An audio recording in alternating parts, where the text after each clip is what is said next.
Senhor esteja convosco. Ele está no meio de nós.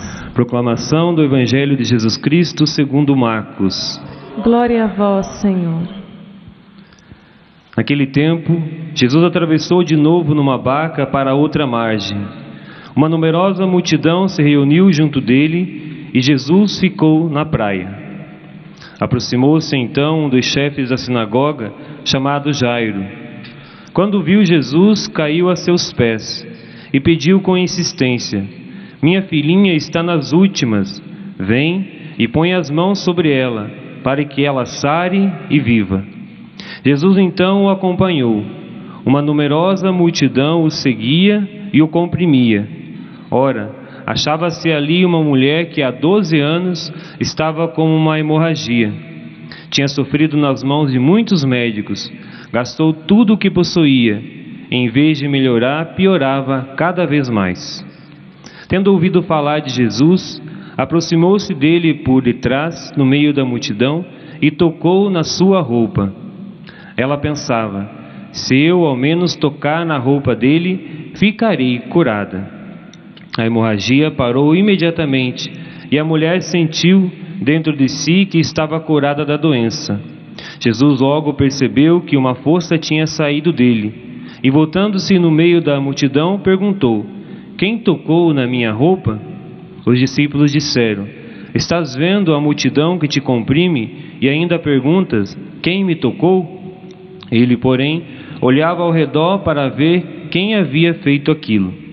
A mulher, cheia de medo e tremendo, percebendo o que havia acontecido, veio e caiu aos pés de Jesus e contou-lhe toda a verdade. Ele lhes disse: filha, a tua fé te curou. Vai em paz e fica curada dessa doença. Ele estava ainda falando quando chegaram alguns da casa do chefe da sinagoga e disseram a Jairo: tua filha morreu. Por que ainda incomodas o mestre? Jesus, ouvindo a notícia, disse ao chefe da sinagoga: não tenhas medo, basta ter fé. E não deixou que ninguém o acompanhasse, a não ser Pedro, Tiago e seu irmão João. Quando chegaram à casa do chefe da sinagoga, Jesus viu a confusão e como estavam chorando e gritando. Então ele entrou e disse: por que essa confusão e esse choro? A criança não morreu, mas está dormindo. Começaram então a caçoar dele. Mas ele mandou que todos saíssem, menos o pai e a mãe da menina, e os 3 discípulos que o acompanhavam. Depois entraram no quarto onde estava a criança. Jesus pegou na mão da menina e disse: Talita cum, que quer dizer: menina, levanta-te. Ela levantou-se imediatamente e começou a andar, pois tinha 12 anos. E todos ficaram admirados. Ele recomendou com insistência que ninguém ficasse sabendo daquilo e mandou dar de comer à menina. Palavra da salvação. Glória a vós, Senhor.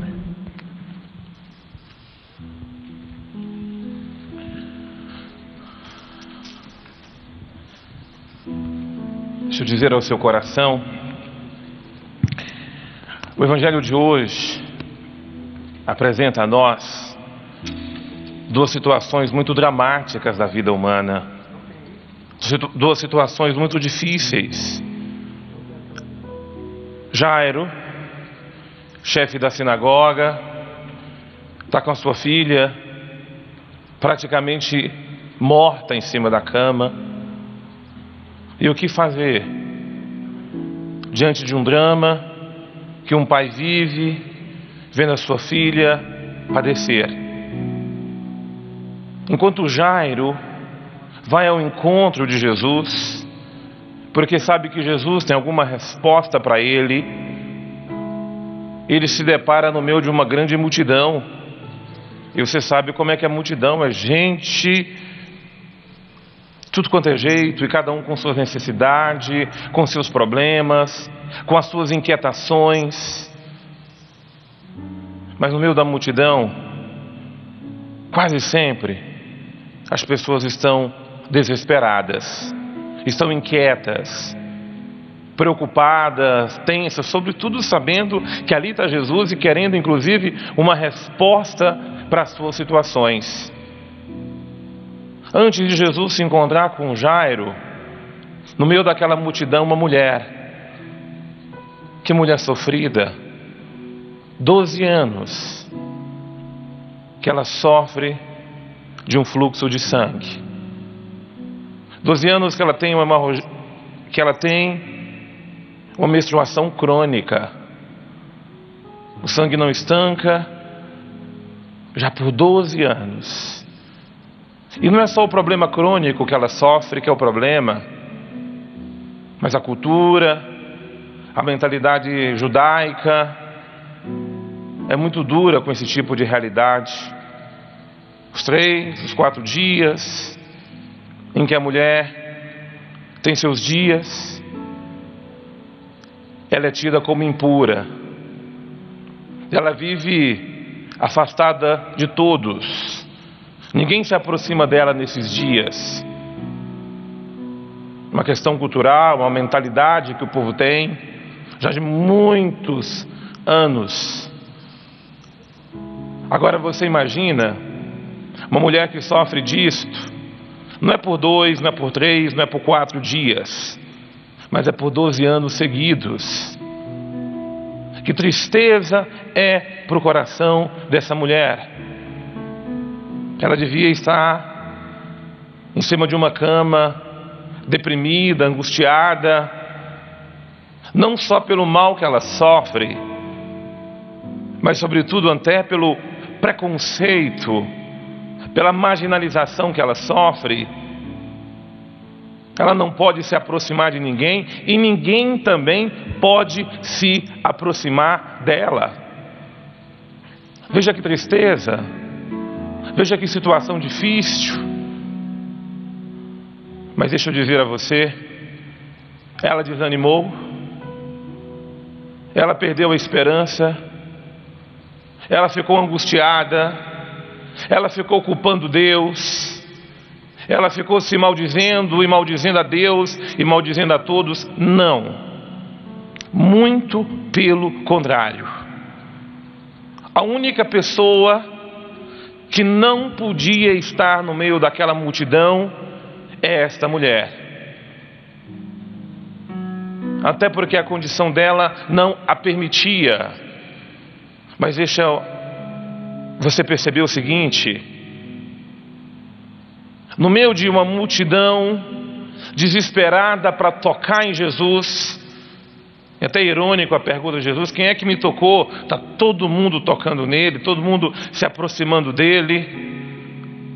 Mas ele percebeu que alguém o tocou diferente. Ele percebeu que alguém tocou nele com uma fé nunca vista. E é por isso que ele exclama: alguém me tocou.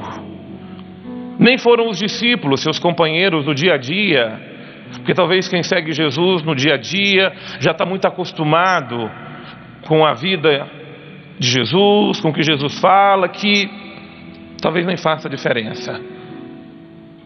Mas quem tocou em Jesus foi aquela mulher que há 12 anos não podia tocar em ninguém e ninguém podia tocar nela. Ela desafiou todos os preconceitos, ela desafiou tudo aquilo que ela mesma sofria. Ela não parou no seu sofrimento, ela tocou em Jesus. E uma vez que ela tocou em Jesus e tocou com fé, ela foi curada. Naquele mesmo instante, o sangue estancou e essa mulher nunca mais veio sofrer daquele mal.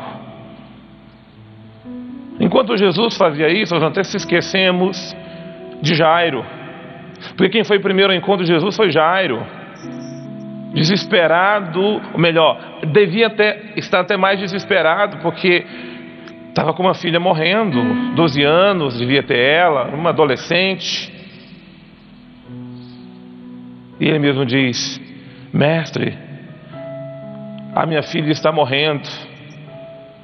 Não, Jairo, se preocupe não, meu filho. Creia somente. A tua filha está apenas dormindo.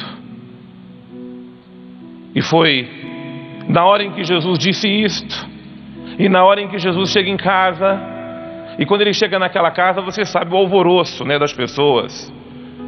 Um grita para cá, o outro se desespera para lá, vai morrer, e a pessoa acaba morrendo só pelo desespero das outras. E chega o pai com fé, trazendo aquele que é o Senhor da vida. E quando até as pessoas veem Jesus, Jesus diz: olha, ela não morreu. Jesus nem terminou de falar. Os que estavam primeiro desesperados, agora estão caçoando dele. Ah, coitado, nem está sabendo o que está acontecendo, nem sabe do que está falando. Essa é a postura do incrédulo. Ou ele não crê e fica logo desesperado e acha que o desespero vai comover o coração de Deus, ou ele se torna um incrédulo caçoador da graça de Deus. Sim, ele ridiculariza quem crê, ele ridiculariza quem tem fé, ele ridiculariza quem está com o texto na mão. Ele não confia, ele não conhece a graça de Deus, ele não sabe do que Deus é capaz. Ou ele, como eu disse, se desespera, ou ele caçoa. Mas Jairo não. Jairo tem sua firme confiança e ele sabe quem é Jesus. E porque Jairo sabe quem é Jesus, a sua filha é curada, a sua filha é ressuscitada, a sua filha volta à vida, como nós queramos entender. O importante é que a palavra do mestre, Talita cum, ou seja, levanta, vem minha filha, e é isso que acontece, e a menina se levanta. Olha para mim, olha para mim.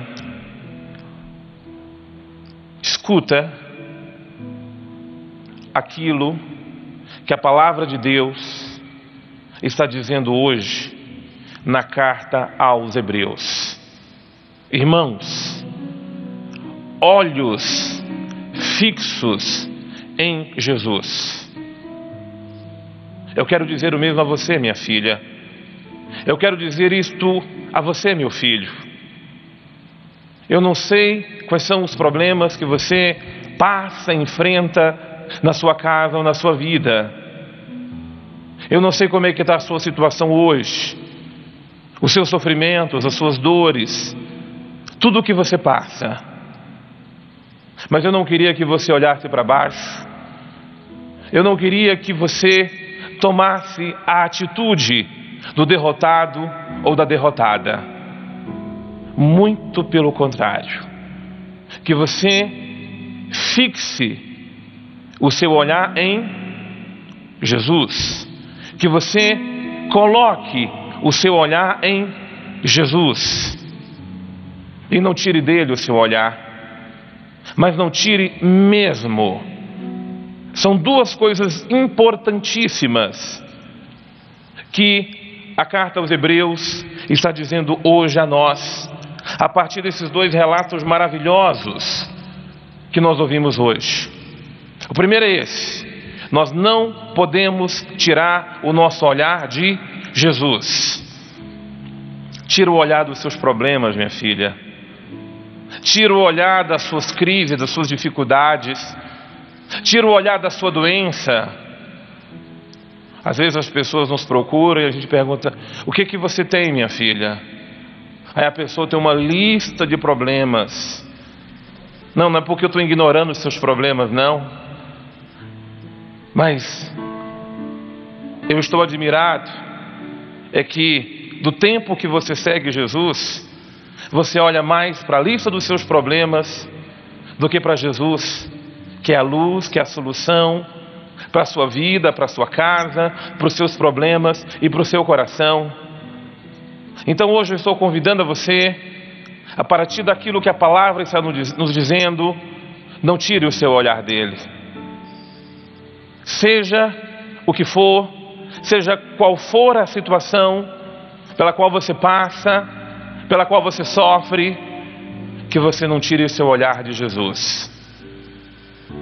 E a segunda coisa, também daquilo que a palavra está nos dizendo hoje, não nos desanimemos.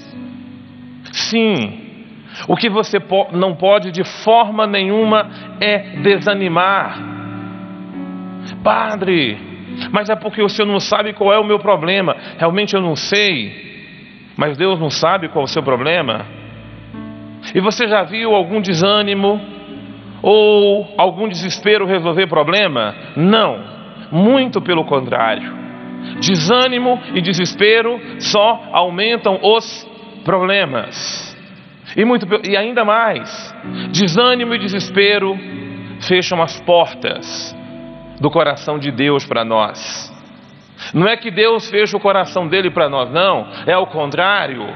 É nós que fechamos a nossa confiança que podíamos ou que devíamos ter em Deus e não temos, porque ou ficamos desesperados ou porque nós ficamos desanimados. Eu queria que você olhasse para Ele agora, olhasse firmemente para Jesus, que com seu olhar fixo, Ele olha a mim e olha a você, e Ele quer ser a luz para o meu coração e para o seu coração. Que você fixe o seu olhar em Jesus e não mais nos seus problemas, nos seus sofrimentos, nas suas dores ou nas suas dificuldades.